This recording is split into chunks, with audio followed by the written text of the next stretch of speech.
Last week we picked up our car and RV dealer license and we wanted to put it to work right away.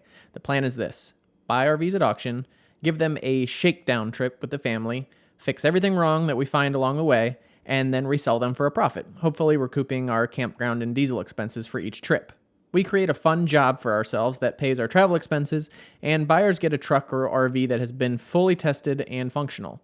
Mike and Lauren guarantee, if you will. Luckily, about an hour and a half from our house is one of the nation's largest RV auctions held once a month. If we wanted to get on the road before Thanksgiving, we had to buy something this week. My plan was to print out the entire run list of the 300 to 400 RVs that were available, just giving them a gut rating, basically between 1 and 10. Got myself a clipboard with, so far, 335 potential RVs. I'm gonna try and sift through as many as I can and narrow it down to maybe 50 or 100 that I wanna watch tomorrow. What we're looking for is run number 1, lane 12, number 1, 2014 Keystone Sprinter. Here's my plan.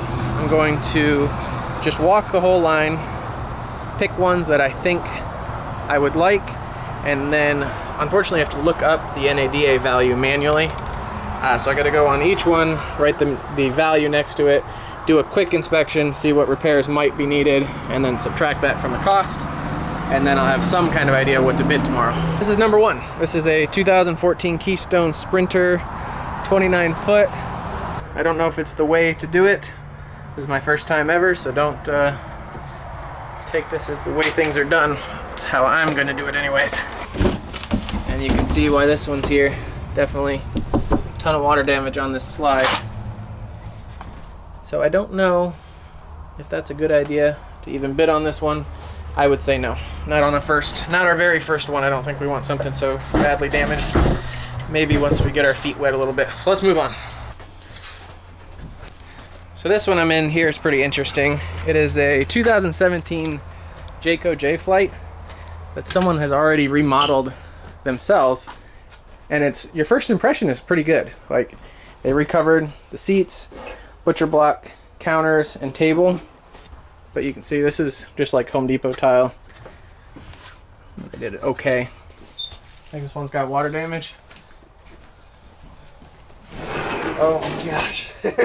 You just sink into the floor. This process was critical and nerve-wracking because missing a major issue with an RV was a much greater risk than overpaying for it the next day at auction.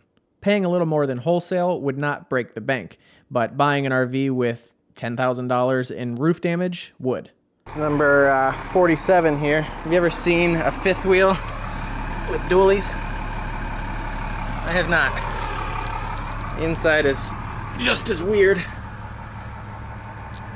Very weird layout. It's a hard pass. We're about halfway done. I think we've seen 155 so far. Another 150 or 175 to go. So these are the ones that are hard for me to value because, you know, this thing's torn apart inside. It needs a huge cleanup. It's not a great layout, and I can't really tell if there's been water damage, but if this thing went for $1,500 or $2,500 bucks, I don't want to waste my time really thoroughly inspecting 330 something RVs. But if this can't go and it's just sitting at $1,500, I'm gonna have to click on the button, but without having a real good look at it. So I guess all I can really do is just spot for major water damage. Unlike car auctions where the vehicles are physically driven through lanes and you bid on them on the spot in front of a live auctioneer, there's no real benefit to bidding on an RV in person. You'd basically just be sitting in front of a TV screen and bidding that way, which I could do at home with the benefit of having the internet to look up last-minute details if I needed. So that's what I did. This auction starts in about 15 minutes. I wrote down some notes for each one. You know, like this one has water damage and is missing, or has a problem on the slide, so I just crossed that one out. This one has bunks. It's entry level, but in decent shape. If I could get it for 6 or 7, that would be good. I'm gonna probably not talk to the camera much more after this. I really need to focus, and stakes are high. I could lose a lot of money here, so I will see you when we've purchased an RV. Okay, auction is starting. Everything today will be sold. Actually, I forgot I needed to turn down this thing. There's no such thing as a green light specialty unit, never has been. We're not about to start now. So this one going is a 2012 Yellowstone fifth wheel that, what did it go for? No, they couldn't sell it. It didn't sell. Didn't sell. Horrible pet smell. This one. The book is 10.8. That one someone remodeled themselves. Dropped the value $3,000. That's crazy. What is it? It is a 2017 Keystone Hideout, 28 foot, has bunks in the back. It's a 2-bathroom. Wholesale $16,900, retail $22,900. I'm willing to go to 16 for it. All right. I'm clicking. If it's less than 16, I'm clicking. Don't let me not click. Go up to 17. I will not go to 17. I will not go to 17. 17. I'll take 10. 15. Give it to me. Give it to me 15. Give it to me 15. Do I click? I said 16, right? Do it. 16. Go. Don't do it. Give it to me. 16.